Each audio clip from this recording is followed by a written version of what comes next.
So,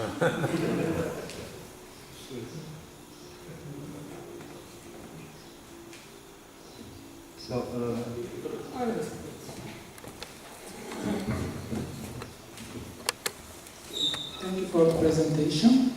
In 1990s, many political scientists at the time have argued that Sino-Turkish relations will be spoiled in the future. There will be some conflicts because of Eastern Turkestan, because of the kinship between the Uyghur people living there and Turks here. But actually, when we look at the history after the Cold War years or before that, we could not see such conflictual relations between Turkey and China. Of course, this is good.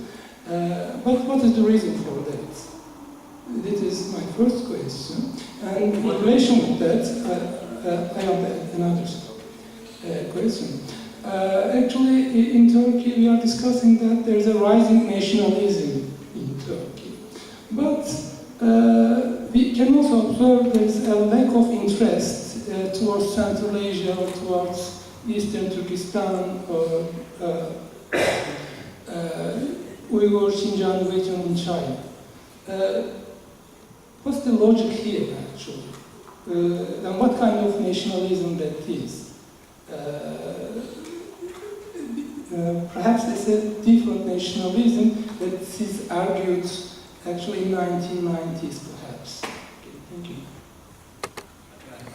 I'm sorry, your first question, what is the reason behind what? My first question is that there were arguments that there will be a conflictual relation between Turkey and China because of Eastern Turkestan or Xinjiang Uyghur region. Okay? Because of the kinship between Turks living in Turkey and Uyghur people there. Actually, that's not my argument, but there were many articles actually written in 1990s. But when we look at from now to past, we don't see such a conflictual relations. So what is the reason for that? For example, economic relations is more important than agricultural relations, etc. Okay, that's my first question.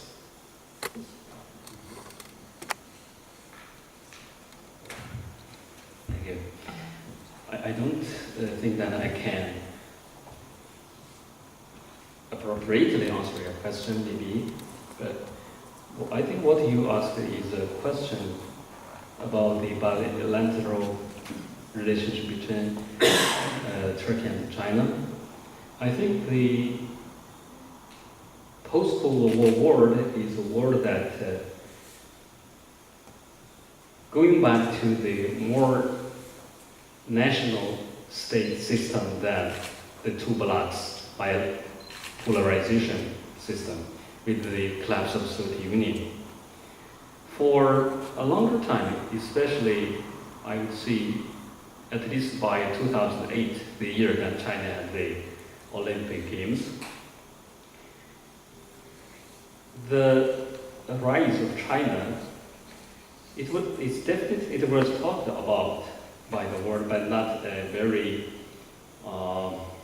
seriously taken into consideration by the international observers. But after the year 2008, especially in the year 2010, the year that China became the second biggest economy in 2010. By that year and also till today, we can tell that a new era of new Cold War has started. Not only Cold War, but a hot war in the economic field between the United States and China. So what I'd like to say is that the world is not still accustomed to the appearance of this big country as China. Also, the same thing, I think, is the similar feeling to be found in Turkey. Turkey and China, there are always people who think that the so-called Turkestan or Xinjiang problem is a systemic problem.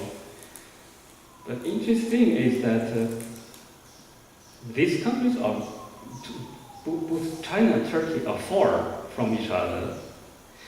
We have a very longer, I would say, more than 5,000 kilometers of border sharing with the Turkey-speaking world, but not with Turkey. So for the Chinese people, especially for the, today we will say they are netizens, right? Very few Chinese people understand that the kinship you mentioned. Because in, how many people are educated by the textbooks? The textbooks are determined by the government or the state. So, but through the new channel of communication like the internet, especially the global internet, more and more people can read English now. Especially in the year 2009, there's an event in Urumqi. It is only Turkey that became the most active country to criticize China. I think in terms of international relationship, okay, it is a state problem. It's not a problem of everybody. But this time, you see, in the year 2000, since 2008, 2009, internet is becoming popular to everyone. Smartphone is for everyone. So we can get news, information outside, in addition to the state channel or the government channel. But the people do not know Turkey. The people were the people who were educated by the state, by the textbooks. Which means it is a kind of shock for most of the Chinese netizens. What happened? What happened to China? What happened to Turkey? What happened to the relation between the two countries? Why Turkey is that aggressive to the Chinese government? For me, as a scholar, I'm not that expert of this affair, of this relationship at that time. But still, there are a lot of people who come to ask me, you are expert about the history of Turkey, can you answer this question? Actually, I can't, actually. It is kind of political. There are some things that we don't know so far. As a historian, we know that there is always limited information to the so-called truth. As a historian, we don't focus more on the current affairs because there are so many information, so many sources, there are so many opinions. But what is the fact about that? As a historian, I would say, let history tell us. The second thing is that what I can tell is the different discourses on the interpretation or the teaching of history, especially the Turkic history, between these two countries. Not only these two countries, between the Turkic-speaking countries and China is a problem, maybe, is a course, is reason for the different understanding of among these different peoples. Because in Chinese history, or in the history textbooks, the Turk are not the Turk of Turkey. Or as you can find in the Europe of our institute, there's a inscription. It's a copy. It's not a good copy actually, but it's erected there to be a symbol of something. But as a Chinese, if I'm not a historian, I don't know what is that. Common Chinese people don't know. We don't know that. For the textbooks of the Chinese, more than billion people educated in this system, is that Turks is a tribe that established a state in the 6th, 7th century in the north of China, and had a continuous conflict with not only with the Chinese, it is with the dynasty of the Tang dynasty of that time, and then this is the end. So this is what the Chinese people were educated. So what happened to the Chinese people, especially for the common people, is that everything related to this comes from this very limited information of our education.